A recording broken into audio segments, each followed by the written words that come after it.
has us change how we see the situation we find ourselves in. We need to see the speaking opportunity that we are a part of as an opportunity rather than a challenge and a threat.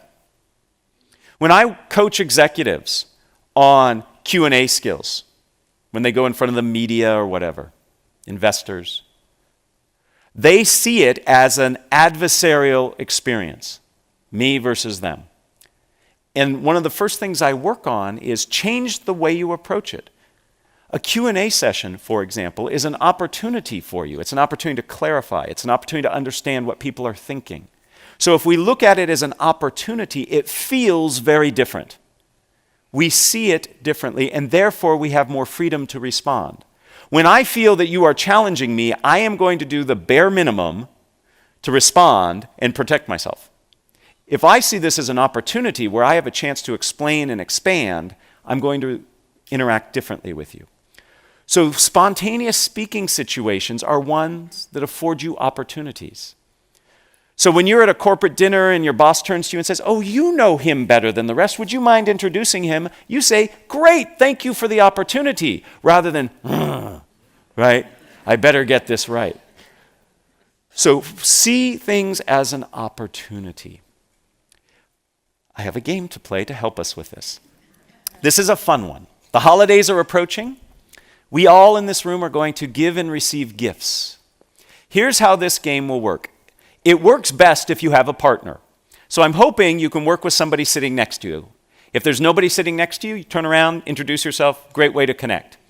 If not, you can play this game by yourself. It's just a little harder and you can't do the second part of the game. So after I explain the game, this gives you a chance to get to know somebody. Here's how it works. If you have a partner, you and your partner are going to exchange imaginary gifts. Okay? Pretend you have a gift. It can be a big gift, it can be a small gift. And you will give your gift to your partner. Your partner will take the gift and open it up and will tell you what you gave them. Because you just gave them a gift. So you are going to open up the box and you're going to look inside and you are going to say the first thing that comes to your mind in the moment, not the thing you have all just thought of. Or the thing after that. Remember what we talked about before? That still plays. That's still in play. Okay, you're stockpiling. Look in there. My favorite that I said, somebody gave me a gift during playing this game. I looked inside and I saw a frog leg. I don't know why I saw a frog leg, but that's what I said. That's the first part of the activity. Now, the opportunity is twofold in this game. The opportunity is for you, the gift receiver, to name a gift. That's kind of fun. That's an opportunity. It's not a threat. But the real opportunity is for the gift giver, because the gift giver then has to say, so you look and you say, "Thank you for giving me a frog's leg," and the person will look at you and say, "I knew you wanted a frog's leg because..." So whatever you find, the person who has received it is going to say, "Absolutely, I'm so glad you're happy. I got it for you because..." So you have to respond to whatever they say, right? What a great opportunity. Now, some of you are sitting there going, "Oh, that's hard. I don't want to do it. I'm going to make a fool out of myself." Others of you are, if you're following this advice, are saying, "What a great opportunity," right? So the game again is played like this. You and your partner will each will exchange a gift. One will start, then the other will follow. The first person will give a gift to the second person opens the box, however big the box is, and if the box is big and you find a penny in it, perfect, doesn't matter. If the box is heavy and you find a feather in it, fine, there's no way to get it wrong, okay? Whatever's in the box is in the box. You can return it and get what you wanted later, okay? The person, then, you will name it, you'll say, "Thank you for the," whatever you saw in the box. The person who gave it to you will say, "I'm so glad you're excited. I got it for you because..." And you will give a reason that you got them whatever they decided you gave them. Make sense? All right. So very quickly, just in 5 seconds, find a partner if you're willing to do this with a partner. Everybody have a partner? Okay.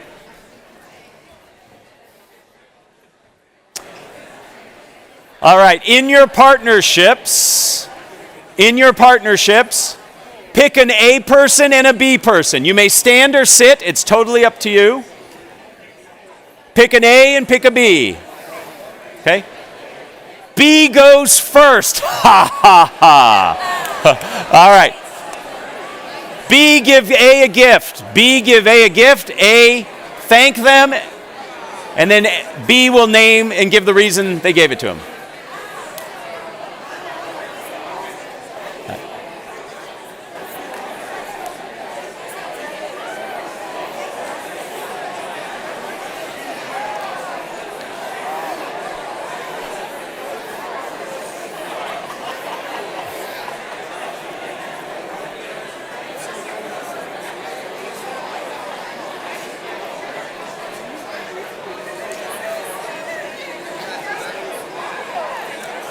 If you have not switched, switch please. If you have not switched, switch please.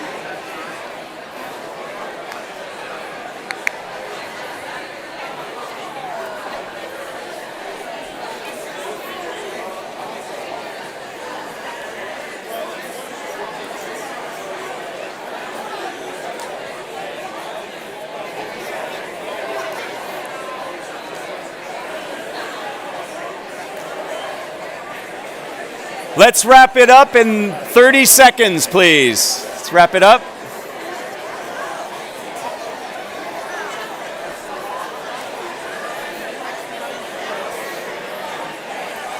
All right, if we can all have our seats.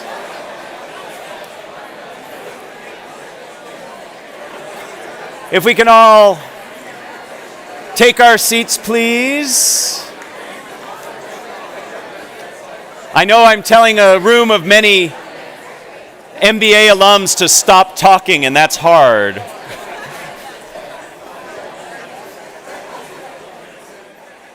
All right, ladies and gentlemen, did you get what you wanted? Pretty neat, huh? You always get what you want. Now, for some of you, this was really hard because you were really taking the challenge and not seeing what was in the box until you looked in there. Okay? Was anybody surprised by what you found in the box? What did you find, sir? What was in the box? What? Wow. Nice. Nice. If you've got a Ferrari, you need a transmission. I like it. Who else found something that was surprising? What did you find? A live unicorn. That's a great gift, right? How was it as the gift giver? Were you surprised at what your partner found in the box? Isn't it interesting that when we give an imaginary gift, knowing that the person's going to name it, we already have in mind what they're going to find? And when they say live unicorn, we go, well, that's interesting, right? So the point of this game is to, one, remind ourselves we have to get out of our own way, like we talked about before, but to see this as an opportunity and to have fun. I love watching people play this game. The number of smiles that I saw amongst you, and I have to admit, when I first started, some of you looked a little dour, a little doubting, okay? But in that last game, you were all smiling and looked like you were having fun. So when you reframe the spontaneous speaking